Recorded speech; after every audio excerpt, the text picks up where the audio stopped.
Rev up your engines!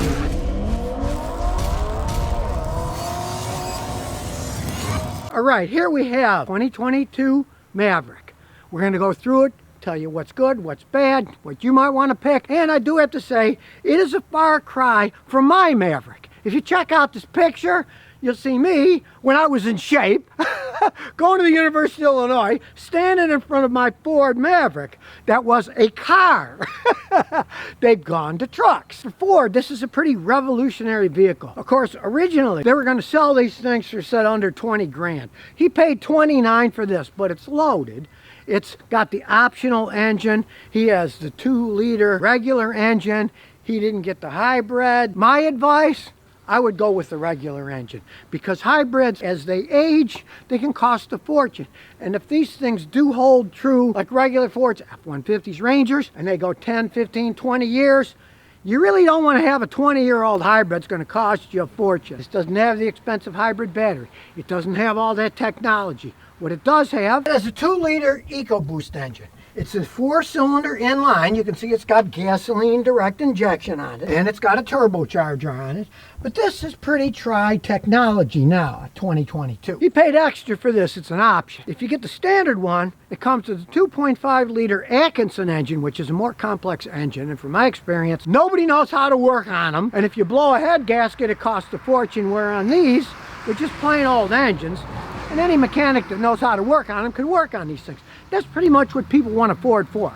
A Ford that they can get fixed when they need to, wherever, and not have to worry about, geesh, nobody knows how to work on these things that cost a fortune. You're better with the simpler system, the non-hybrid system. Now, it's not like this is a gas hog. He's getting about 25 miles a gallon driving it around town. And understand one thing, this is radical for Ford, because this is a front-wheel drive pickup truck. It is not rear-wheel drive like an F-150. Front-wheel drives are inherently more efficient, and since the engine and the transmission is in the front, and so are the drive wheels, you can generally get away without having to buy snow tires in the winter. If you live in some really wacko place, Alaska or northern Minnesota, you probably want to put snow tires on the front. But the front is pulling. It's much more efficient to pull a vehicle than it is to push a vehicle. You know, the old pickup trucks, those back wheels would spin like mad, slide all over, because what's in the back? There's no weight. In this case, all the weight, the engine and the transmission, is on the drive wheels. And a soldier who owns this says it's one of the best driving vehicles they ever got. I've driven them. We're going to take this one for a ride in a few minutes, but they do handle much better being front wheel drive. And since it's not a full frame truck, this wasn't meant to tow tons and to carry 8 tons of stuff. It's meant for a regular little drive-in pickup. The unibody construction, of course, weighs less. There's no frame, so it has a tendency of handling better. It rides more like a car than like a truck because of that design. Now, these Tacomas, like my son's old Tacoma, hey, they can run forever, but they ride like trucks. They don't ride all that well. But it's got a full frame on it. I mean, this Ford Maverick is pretty much a car truck. It's more drivable. And of course, because of its size, it's a relatively short bed, but it's still got a nice bed on it. You can still fit a lot of stuff in there. Tow hook on the back. Now, it can tow 4,000 pounds, and you can put 1,500 pounds in the back. So, it can do work. You know, it's not an F-150 for hauling monster-sized things, but for a little truck, it does generally what it was designed for. I like the gray color, but unfortunately, there's nothing you can do about where they make them, because these are all made in Mexico. As we look around, they're not really telling you that. Believe me, they're all put together in Mexico. They get to be kind of stinky. You got to decipher the VIN to figure out exactly. But all of these are made in Mexico. Kind of sleazy, though, that they don't say. It just says Ford Motor Company. It doesn't tell you. They should have to say on the sticker, if you ask me. That kind of reminds me of my Triumph motorcycle, right? The English motorcycle. Well, I bought one. It's a late model one, right? And they got British flags on everything. And then I'm like, I wonder where this was made. Doesn't say anything, it just says Triumph, Great Britain. Well, when you decipher the VIN, it turns out it was made in Thailand. Actually, though, the Thais do better work than the British do, so it worked out better. It's never had any problems, right? It's a modern one. It's not an old-fashioned one. But they should at least say where they're made, you know, not try to pretend. These are all made in Mexico. They make a lot of cars down in Mexico for Ford because the labor's cheaper. Just realize a lot of the parts come from the United States, and in the case of this Maverick, these particular 2-liter two-liter engines haven't had any real problems, unlike some of the Broncos, where they made the V6 engines wrong and they were eating valves, and they have to replace them on cars that have 15,000 miles. Not that many miles. Now, they got to replace them under warranty, but could you imagine if you had bought one and the engine went out that fast? These 2-liter ones, that's why I advise people to get the 2-liter. The 2-liter ones are regular engines. They're not Atkinson cycle engines. It's not a hybrid setup. If you get the standard one, it's an Atkinson cycle hybrid. Extremely complex things that a lot of guys do not know how to work on. This is the one, if you're going to be somewhere and keep it for years, where you want guys that are around you can fix the things. They can fix these a lot easier than they can fix the hybrids and the Atkinson engines. I've had so many people with Atkinson engines of various manufacturers.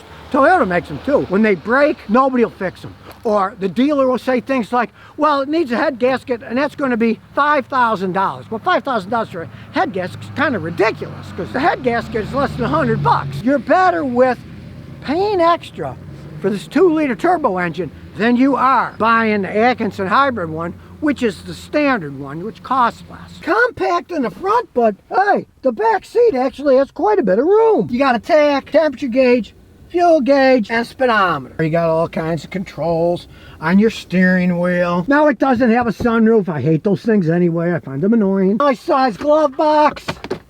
Controls easy to access. All the controls have pictures on them, so it's easy to tell. You want head, you want feet, it's right there. Safety features. Ford calls it Copilot 360. You're ready to hit somebody, automatically brakes. There's all kinds of technology involved in these things. Sure, it is a compact truck on a lower line, but it's kind of surprising the stuff that it has for the price that you get. Like I said, he bought the fancier one here, and he paid like $29,000 for it. Originally, they were supposed to sell them for $20,000, but that's the basic one. This isn't the basic one. This is the fancier one. And that price range, you're still well below. The average car in the United States these days is pushing 50 G's. So for 29, we'll see what you get when we take it for a ride. Now the owner doesn't care about the electric shifting, neither do I, or the electric parking brake. I don't go for that crap either. But, I mean, that's just how things are these days. Everything's computerized. The standard wheels, but they look nice. These engines are a little bit noisy. That's because they're GDI. A lot of times they make a little bit more noise than the normal vehicle does.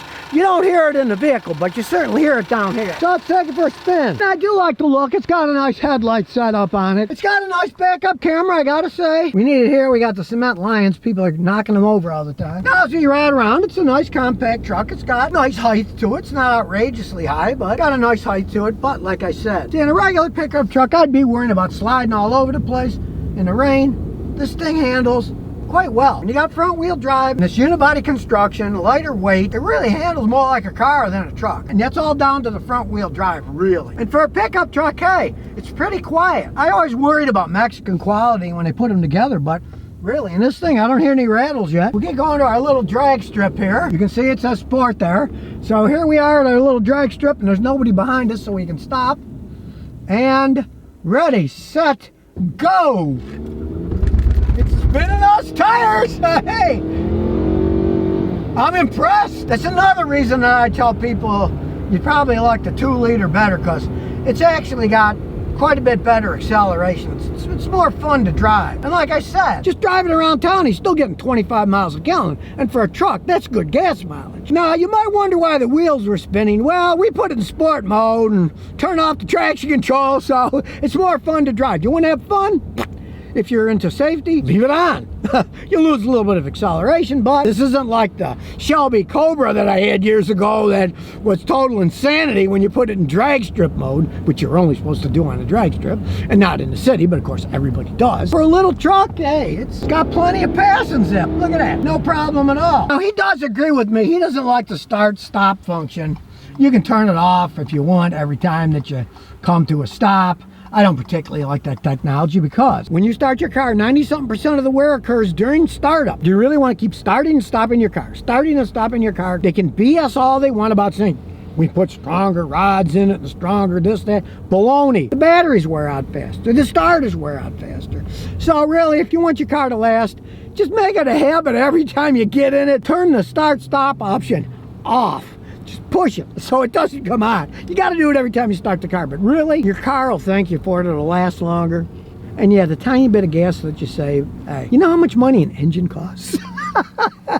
Thousands and thousands of gallons of gasoline, that's what it costs. Now I roll the window down, get a little air in, it's not too noisy. And like I say, this thing really handles quite well. I gotta say, it's interesting. Not shaking at all. It is a smooth running vehicle. Now, when they first made them in Mexico, they were in a real rush because they were behind schedule. And the early ones, there were like 7 recalls, which isn't that much. Take the Explorers, when they first came out, there were like 17 recalls the first year. Now, obvious ones you would tell. They don't have it on this one, but some of the earlier ones, you smell gasoline, because when they put the liners in the back, they drilled holes into the gas tanks and made a hole in the gas tank. You would smell it. They had to fix all of those, right? And they had recalls for software issues and normal stuff. But unlike the Broncos, with those V6 engines that are exploding because the valves are wrong, they haven't had engine problems with these. Now, like I say, I like the 2-liter because it's a simpler engine. I'm not a fan of either hybrids or Atkinson engines. Yes, they're efficient. They get good gas mileage. At that level of complexity, if you're the type of person who often buys Ford pickups, you want them to last 10, 15, 20 years or more. Hundreds of thousands of miles. The hybrids and the Atkinson cycle engines are prohibitively expensive to fix when they do break down. This one isn't. This is a plain engine, just a 4-cylinder inline 2-liter engine. So it's a lot easier to work on. They have less problems in the long run, and you don't have to deal with a very expensive hybrid battery. It's just got a normal battery in it. So really, if you're thinking about buying one of these, I'd say pay the extra and get an XLT. The standard ones with the hybrid and the Atkinson cycle engines, yeah, they get a little bit better gas mileage, but at what cost? Well, the same size inside, and you can see there's decent room in the back for a family. And sure, Ford originally touted they're going to make a pickup truck for under 20. Well, this one was still under 30 with all the options on it. So, hey, it's not that bad when you compare what's out there, what you're going to pay for other vehicles. You get a front-wheel drive pickup truck that really has a nice ride to it. It's a radical change for Ford, having a front-wheel drive pickup. And I gotta say, in terms of how it rides, they hit the nail on the head with this. It really does ride well. It rides much more like a car than like a truck. If you're one of those people that have been in pickup trucks in the past and says, a pickup truck rides like crap, hey, okay, this guy's wife loves this thing because it rides nice. If my wife got in a pickup truck, she'd probably go, oh, I'm not going to ride in another one of those, because in the past, Ford used to give me vehicles, lots of trucks, to road test, right? They give me it for a week. And finally my wife said, don't ever put in the other one of those Ford trucks. They ride like crap. I'm too high up in the air. I don't like it at all. She wouldn't drive them. She didn't even like riding in them. But in a vehicle like this, it's another story. It's a range of trucks that, hey, might be like another Model T from Ford, something that they can sell a whole bunch of, as long as the quality remains up there. They are made in Mexico. We'll see what happens over time. This is a brand new vehicle, right? If you get something like this, you got to change the oil every 5,000 miles with full synthetic oil. You got to take care of it. Turbos need to be lubricated. They use the same oil. Make sure you change your oil every 5,000 miles, and they can last a long time. You can't treat it like an old V8 Ford where you're going to be, oh, well, I'll change the oil every 10,000 miles. It's a V8. It'll just keep going. No, you got to take more care of these engines. But considering the much better gas mileage they get and the better ride, you might be happy if you're looking for a small pickup truck. So if you never want to miss another one of my new car repair videos, remember to ring that bell.